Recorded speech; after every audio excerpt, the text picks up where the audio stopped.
Hello, Dr. Brad Hulsebus here, and welcome to another edition of Ask the Chiropractor. Ask the Chiropractor is my little podcast that I do when someone has a question about chiropractic or chiropractic care. I try to answer. I'm a chiropractor here in Rockford, Illinois. I'm a proud graduate of Palmer College of Chiropractic, and I'm happy to be the team chiropractor of the Rockford Ice Hogs. Let's dive into it.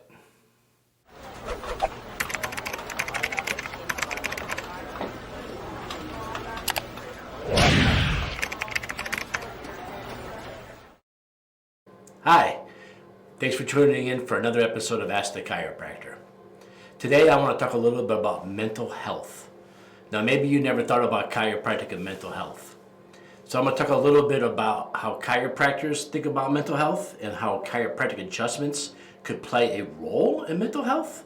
Maybe something you never heard or thought of before. But I also want to talk a little bit about my other degree in wellness. I am a certified wellness practitioner. So I want to talk a little bit what I know about the wellness realm too. So let's dive into this. Mental health. Did you know that the switchboard of the brain is called the midbrain? What I mean by the switchboard is the nerves come into the body, into the spine, up the spine to the midbrain. Then the midbrain organizes the nerve signals and puts them in the brain. And then from the brain down. So we see a lot of people today that come in and they have horrible neck posture. They call it straight neck, military neck. And today you probably heard of it more of tech neck. It comes from when I'm doing this all the time, but it also comes from reading books. It also comes from sitting behind a desk, typing. Whether you're standing or sitting, it's the same effect. Your shoulders are rolled forward and your head sticking forward. And this ruins the natural curve of your neck, the nice round curve your neck's supposed to have. And being that it's hard to get a little kid to sit down and read a bunch of books, but it's real easy to get a little kid to sit down and hold an iPad for hours. So even though books cause this tech neck also, the odds of little kids grabbing books and sitting there for 2 to 3 hours compared to grabbing an iPad and sitting there for 2 to 3 hours, the iPad's much more realistic, right? And so what's happening is these kids are developing this worse and worse neck posture all the time. And see, the spinal cord coming down the neck has these ligaments that hang out to the side. They're called dentate ligaments. Maybe you've heard of me discuss this in previous episodes. But the spinal cord isn't going to move. It's not going to budge around. It's going to hang on to the side, and it's not going to go anywhere because these ligaments are so strong hanging on to the walls in the spinal canal that your spinal cord really doesn't shift up and down. When you take a nice round curve and you make it straight, something's got to give because that cord's going to be under a lot more pressure. And because the cord itself won't slide up and down, the only thing left to do is to pull down on the midbrain. In the base of your skull, you have a thing called the foramen magnum that sits in the bottom of your skull, a little hole. That's where the spinal cord comes down. But if there's too much pressure and too much stress over the years, the midbrain will actually start to get pulled down into that hole as well. And now what you have is like a clogged duct, right? Now the midbrain's under a tremendous amount of stress. So now as the signals from the environment come in to the body, and the body has to perceive these and go up to the brain, get processed, and then go to the brain, to the midbrain, to the brain, and then from the brain to the midbrain down out. The midbrain is now under a tremendous amount of stress, physical stress. It's literally being pushed on. It's literally having mechanically stress hit it. And now that midbrain is having a problem interpreting the signals and interpreting how you react with your environments. And so as chiropractors, we work really hard on restoring the curve, getting the curve to come back, restoring your posture, but also upper cervical care. Upper cervical meaning the top 2 bones in your neck. We do adjustments there. Because we've been able to prove now when you adjust those bones, you can actually literally push the midbrain back up, back where it belongs. So you've heard a lot of this in the avenue of athletes, because athletes get a lot of press, a lot of press coverage. If you ever want to look up, Google search Jim McMahon from the 85 Bears and the chiropractor, they talk all about how they pop this back up. And McMahon described it like a toilet bowl flushing in his brain, all the spinal fluid regenerating, moving around. Because see, not only does it create pressure against that midbrain, but now you have the inability to flush the brain out. The spinal fluid isn't refreshing, it isn't regenerating. One of the common things that we see when people complain of this is headaches. They have really bad headaches because the vein flow isn't coming out of the brain. Now, a long time ago, we thought it was the arteries. But today, with new technology, we know it's not the blood flow going in, it's the blood flow coming out. It's getting the toxins out of the brain area, the cranial area, away from the brain, and away from where they'll cause damage, and into the blood where they can be filtered. It's getting clogged up, it's getting backed up. So you have this head with a tremendous amount of pressure. You have a midbrain being jammed, being pushed against, And you have the toxics in the brain not being able to excrete from the brain, building up over and over again. And what alleviates that? Upper cervical chiropractic adjustments. I don't know anything else that does.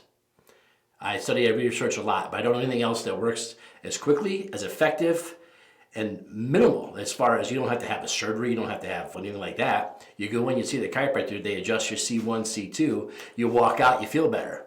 It's not like it's a major ordeal to have all this done. Now, Dr. Longyear down in Jacksonville, Florida, he's doing this under motion MRI machines where we're witnessing this occur. Talk about mental health, chiropractics can help. I mean, if that's the cause. We adjust that C1, C2, and we fix that neck posture. And we do stretches that counterbalance the things that create this pressure. So by removing the pressure on the brainstem and fixing the neck posture, chiropractic can help a lot. Now let me switch hats for a second.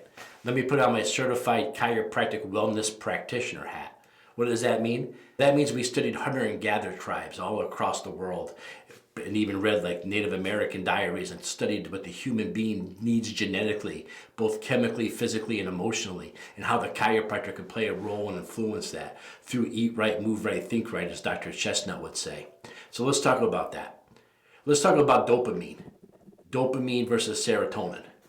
See, when your brain gives off certain chemicals, one of them is called dopamine, and dopamine's pleasure. So I'm going to grab my phone and I'm going to look at a quick 30-second video. That's dopamine. That's a quick burst of dopamine. I'm going to open up a bag of junk food. I'm going to eat that. And it's laced with MSG. Now, normally when I say MSG, people automatically assume Chinese food from 15, 20 years ago. But let's move past that. Let's pretend like that's not the end-all, be-all with MSG, because it's not. MSG's got 1,000 names. Go on to Google, type in different names for MSG. And you're going to find so much food laced with MSG, alarming. And what MSG does, it's a neuroexotoxin. Neuroexotoxin means it's neurology, exo means it's excitatory, and toxin means it's not good stuff. So what you have is you have this neuroexotoxin. What it does is when you eat these junk food, it tells your brain, the little dopamine, hey man, this is good. Here's a little dopamine. And so you get that dopamine kicking in. But then when it's done, when you're done eating those foods, it kills the brain cells. Like it gets rid of the evidence. So that's not good for mental health, right? Killing brain cells can never be good for mental health. We get this dopamine addiction. Dopamine's pleasure. Serotonin is going to be long-term happiness. And you can't make dopamine at the same time you make serotonin. It has to be one or the other. Matter of fact, in today's NBA, I'm told that every NBA team has at least one mental health provider, because if I'm a 22-year-old NBA player, multi-millionaire, my whole life could be pleasure, right? Pleasure this, quick pleasure here, quick, I got the headphones, I got the iPad in front of me, I got the junk food going in, just everything's about pleasure. And there's no long-term serotonin mix. There's no happiness. In today's world, where kids can't watch a whole movie, they can only last, it's just that dopamine. And that's just not good for mental health. It's just bad to be addicted to dopamine like that, because you're totally lacking the serotonin.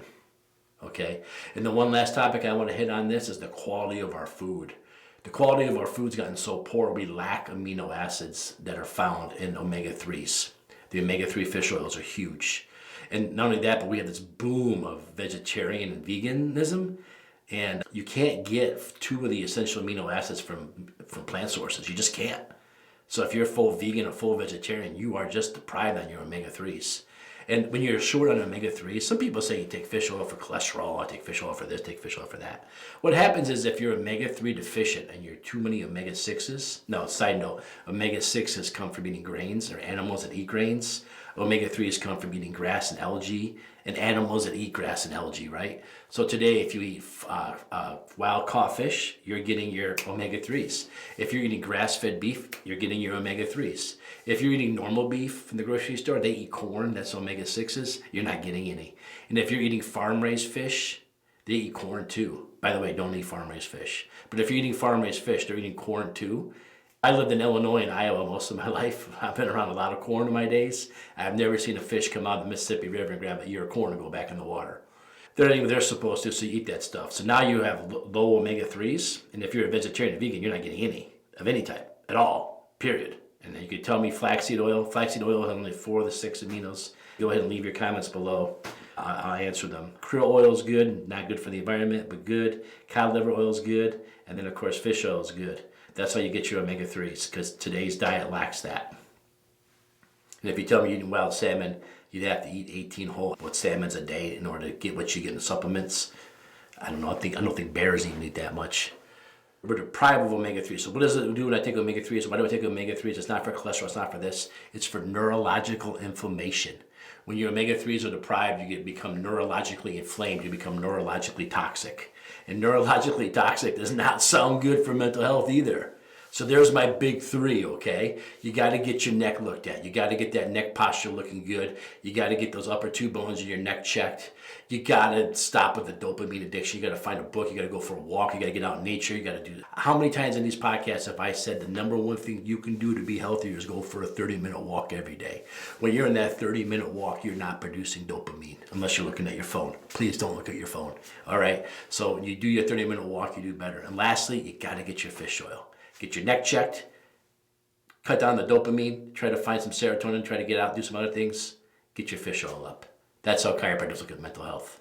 Thanks, everybody. Hope you enjoyed it. If you have a question about chiropractic or chiropractic care, you could be the next question and ask the chiropractor. Go to my website, Rockford, DC. That's ROCKFORD. DC.com, and go ahead and leave me a message there, or wherever you're listening or watching this video, leave a comment there and we'll get back to you. All right, everybody, stay healthy, and remember, if you have a question about chiropractic or chiropractic care, the only person that's qualified in the world to answer that question would be a chiropractor. Make sure you ask them. Don't ask an orthopedic, don't ask a dentist, don't ask a family doctor. Only a chiropractor knows whether or not you would make a good chiropractic candidate. Thank you.